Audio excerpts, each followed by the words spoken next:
Train के AC compartment में मेरे सामने की सीट पर बैठी लड़की ने मुझसे पूछा, हेलो, क्या आपके पास एक मोबाइल की सिम निकालने की पिन है? उसने अपने बैग से एक फ़ोन निकाला। वह नया सिम कार्ड उसमें डालना चाहती थी, लेकिन सिम स्लॉट खोलने के लिए उसे पिन की ज़रूरत पड़ती है, जो उसके पास नहीं थी। मैंने हाँ में गर्दन हिलाई और अपने क्रॉस बैग से पिन निकालकर लड़की को दे दी। लड़की ने थैंक्स कहते हुए पिन ले ली और सिम डालकर मुझे पिन वापस कर दी। थोड़ी देर बाद वो फिर से इधर उधर ताकने लगी। मुझसे रहा नहीं गया। मैंने पूछ लिया, कोई परेशानी? वो बोली, सिम स्टार्ट नहीं हो रही है। मैंने मोबाइल मांगा, उसने दिया। मैंने उसे कहा कि सिम अभी एक्टिवेट नहीं हुई है, थोड़ी देर में हो जाएगी। एक्टिवेट होने के बाद आईडी वेरिफिकेशन होगा, उसके बाद आप इसे इस्तेमाल कर सकेंगे। लड़की ने पूछा, आईडी वेरिफिकेशन क्यों? मैंने कहा, आजकल सिम वेरिफिकेशन के बाद एक्टिव होती है। जिस नाम से ये सिम उठाई गई है उसका ब्यौरा पूछा जाएगा, बता देना। लड़की बुदबुदाई। ओह, मैंने दिलासा देते हुए कहा, इसमें कोई परेशानी की कोई बात नहीं। वो अपने एक हाथ से दूसरा हाथ दबाती रही, मानो किसी परेशानी में हो। मैंने फिर विनम्रता से कहा, आपको कहीं कॉल करना हो तो मेरा मोबाइल इस्तेमाल कर लीजिए। लड़की ने कहा, जी फिलहाल नहीं, थैंक्स, लेकिन ये सिम किस नाम से खरीदी गई है मुझे नहीं पता। मैंने कहा, एक बार एक्टिव होने दीजिए, जिसने आपको सिम दी है उसी के नाम की होगी। उसने कहा, ओके, कोशिश करते हैं। मैंने पूछा, आपका स्टेशन कहाँ है? लड़की ने कहा, दिल्ली। और आप? लड़की ने मुझसे पूछा। मैंने कहा, दिल्ली ही जा रहा हूँ, एक दिन का काम है। आप दिल्ली में रहती हैं या? लड़की बोली, नहीं नहीं, दिल्ली में कोई काम नहीं, ना ही मेरा घर है वहाँ। तो? मैंने उसकता बस उससे पूछा। वो बोली, दरअसल ये दूसरी ट्रेन है जिसमें आज मैं हूँ और दिल्ली से तीसरी गाड़ी पकड़नी है, फिर हमेशा के लिए आजाद। आजाद? लेकिन किस तरह की कैद से? मुझे फिर जिज्ञासा हुई, किस कैद में थी ये कम से नल्हड़ सी लड़की? लड़की बोली, उसी कैद में थी जिसमें हर लड़की होती है, जहाँ घर वाले कहें शादी कर लो, जब जैसा कहें वैसा करो। मैं घर से भाग चुकी हूँ। मुझे ताज्जुब हुआ, मगर अपने ताज्जुब को छुपाते हुए मैंने हंसते हुए कहा, अकेली भाग रही हैं आप? आपके साथ कोई नजर नहीं आ रहा? वो बोली, अकेली नहीं, साथ में है कोई। कौन? मेरे प्रश्न खत्म नहीं हो रहे थे। दिल्ली से एक और ट्रेन पकड़ूंगी, फिर अगले स्टेशन पर वो जनाब मिलेंगे और उसके बाद हम किसी को नहीं मिलेंगे। ओह, तो ये प्यार का मामला है? उसने कहा, जी। मैंने उसे बताया कि मैंने भी लव मैरिज की है। ये बात सुनकर वो खुश हुई। बोली, वाह, कैसे, कब? लव मैरिज की बात सुनकर वो मुझसे बात करने में रुचि लेने लगी। मैंने कहा, कब, कैसे, कहाँ, वो मैं बाद में बताऊंगा, पहले आप बताओ, आपके घर में कौन कौन है? उसने होशियारी बरतते हुए कहा, वो मैं आपको क्यों बताऊं? मेरे घर में कोई भी हो सकता है, मेरे पापा, माँ, भाई बहन, या हो सकता है भाई ना हो, सिर्फ बहनें हो, या ये भी हो सकता है कि बहनें ना हो और दो चार गुस्सा करने वाले बड़े भाई हो। मतलब मैं आपका नाम भी नहीं पूछ सकता? मैंने काउंटर मारा। वो बोली, कुछ भी नाम हो सकता है मेरा, टीना, मीना, रीना, कुछ भी। बहुत बातूनी लड़की थी वो। थोड़ी इधर उधर की बातें करने के बाद उसने मुझे टॉफी दी, जैसे छोटे बच्चे देते हैं क्लास में। बोली, आज मेरा बर्थडे है। मैंने उसकी हथेली से टॉफी उठाते हुए बधाई दी और पूछा, कितने साल की हुई हो? वो बोली, 18। मतलब भागकर शादी करने की कानूनी उम्र हो गई आपकी? वो हंसी। कुछ ही देर में काफी फ्रैंक हो चुके थे हम दोनों, जैसे बहुत पहले से जानते हो एक दूसरे को। मैंने उसे बताया कि मेरी उम्र 35 साल है, यानी 17 साल बड़ा हूँ। उसने चुटकी लेते हुए कहा, लग तो नहीं रहे हो। मैं मुस्कुरा दिया। मैंने उससे पूछा, तुम घर से भाग कर आई हो? तुम्हारे चेहरे पर चिंता के निशान जरा भी नहीं है। इतनी बेफिक्री मैंने पहली बार देखी। खुद की तारीफ सुनकर वो खुश हुई। बोली, मुझे उन जनाब ने, मेरे लवर ने पहले से ही समझा दिया था कि जब घर से निकलो तो बिल्कुल बिंदास रहना, घर वालों के बारे में बिल्कुल मत सोचना, बिल्कुल अपना मूड खराब मत करना, सिर्फ मेरे और हम दोनों के बारे में सोचना।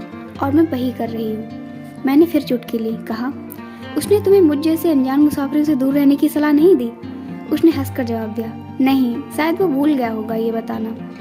मैंने उसके प्रेमी की तारीफ करते हुए कहा, वैसे तुम्हारा बॉयफ्रेंड काफी टैलेंटेड है। उसने किस तरह से तुम्हें अकेले घर से रवाना किया, नई सिम और मोबाइल दिया, 3 ट्रेनें बदलवाई ताकि कोई ट्रैक ना कर सके। Very talented person. लड़की ने हामी भरी। बोली, बहुत टैलेंटेड है वो, उसके जैसा कोई नहीं। मैंने उसे बताया कि मेरी शादी को 10 साल हुए हैं, एक बेटी है 8 साल की और एक बेटा 1 साल का। ये देखो उनकी तस्वीर। मेरे फोन पर बच्चों की तस्वीर देखकर उसके मुंह से निकल गया, सो क्यूट। मैंने उसे बताया कि ये जब पैदा हुई तब मैं कुवैत में था, एक पेट्रो कंपनी में बहुत अच्छी जॉब थी मेरी, बहुत अच्छी सैलरी थी। फिर कुछ महीनों बाद मैंने वो जॉब छोड़ दी और अपने ही कस्बे में काम करने लगा। लड़की ने पूछा, जॉब क्यों छोड़ी? मैंने कहा, बच्चे को पहली बार गोद में उठाया तो ऐसा लगा जैसे मेरी दुनिया मेरे हाथों में है। 30 दिन की छुट्टी पर घर आया था, वापस जाना था लेकिन जा ना सका।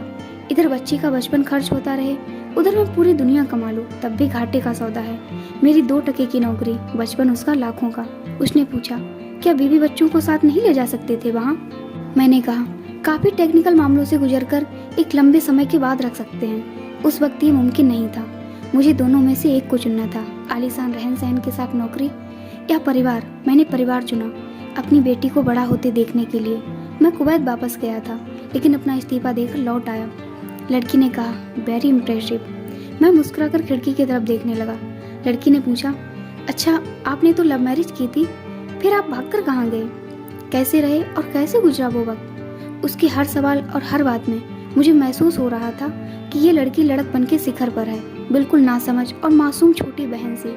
मैंने उसे बताया कि हमने भागकर शादी नहीं की और ये भी है कि उसके पापा ने मुझे पहली नज़र में सख्ती से रिजेक्ट कर दिया था। उन्होंने आपको रिजेक्ट क्यों किया?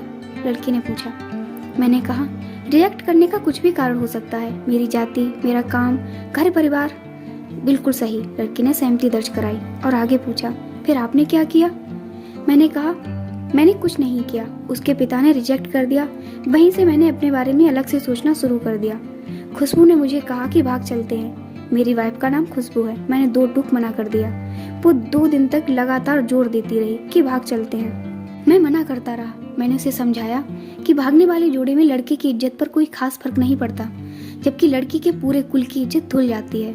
भगाने वाला लड़का उसके दोस्तों में हीरो बन जाता है, लेकिन इसके विपरीत जो लड़की प्रेमी संग भाग रही है वो उल्टा कहलाती है। मोहल्ले के लड़के उसे चालू कहते हैं।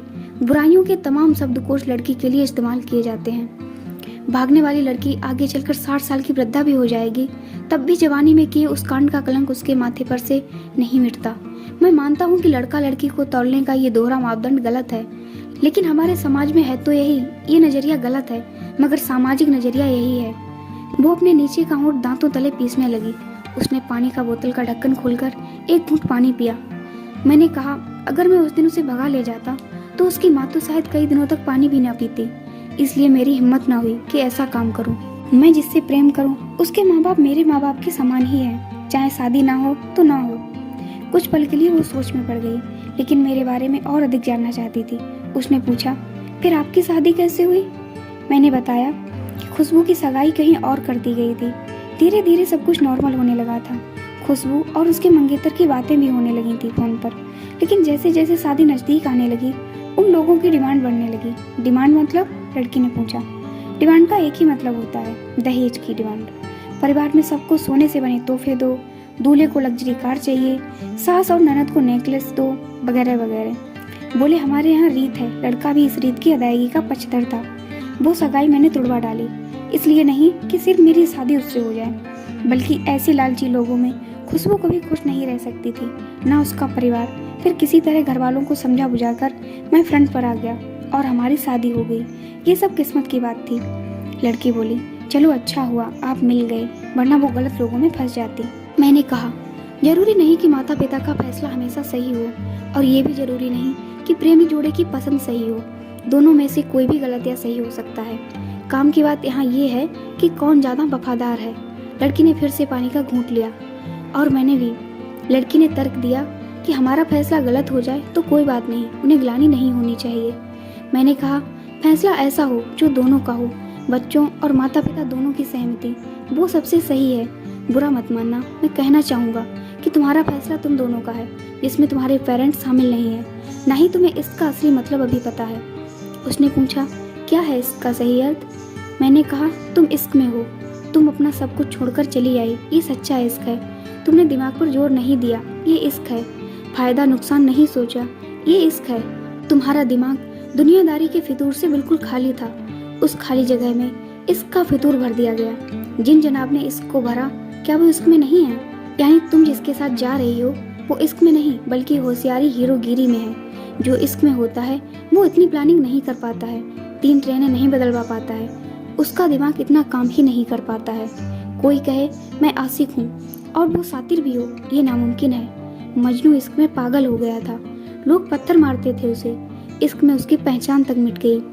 उसे दुनिया मजनू के नाम से जानती है, जबकि उसका असली नाम कैस था, जो नहीं इस्तेमाल किया जाता। वो सातिर होता तो कैसे मजनू ना बन पाता। फरहाद ने सीरी के लिए पहाड़ों को खोदकर नहर निकाल डाली थी और उसी नहर में उसका लहू बहा था।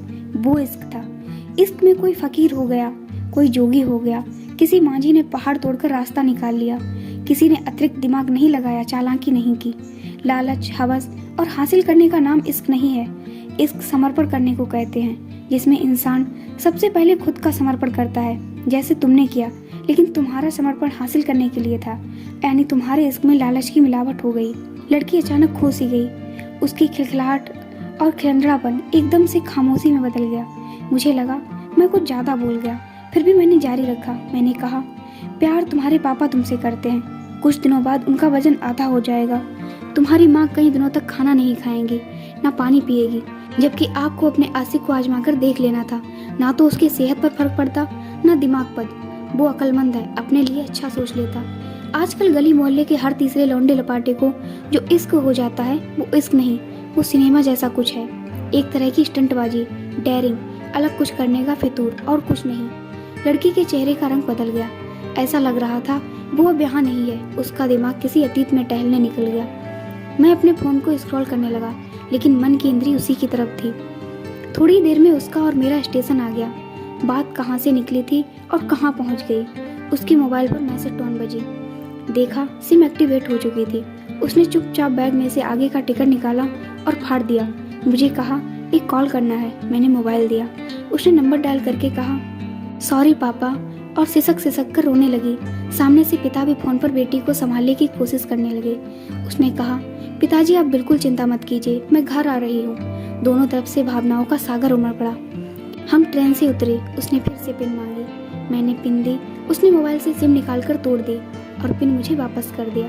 कहानी को पूरा सुनने के लिए धन्यवाद। देश की सभी बेटियों को समर्पित ये मेरा दावा है। माता पिता से ज़्यादा तुम्हें दुनिया में कोई प्यार नहीं करता। अगर आपको भी ये कहानी अच्छी लगी है तो प्लीज़ वीडियो को लाइक, शेयर और सब्सक्राइब जरूर करें। धन्यवाद।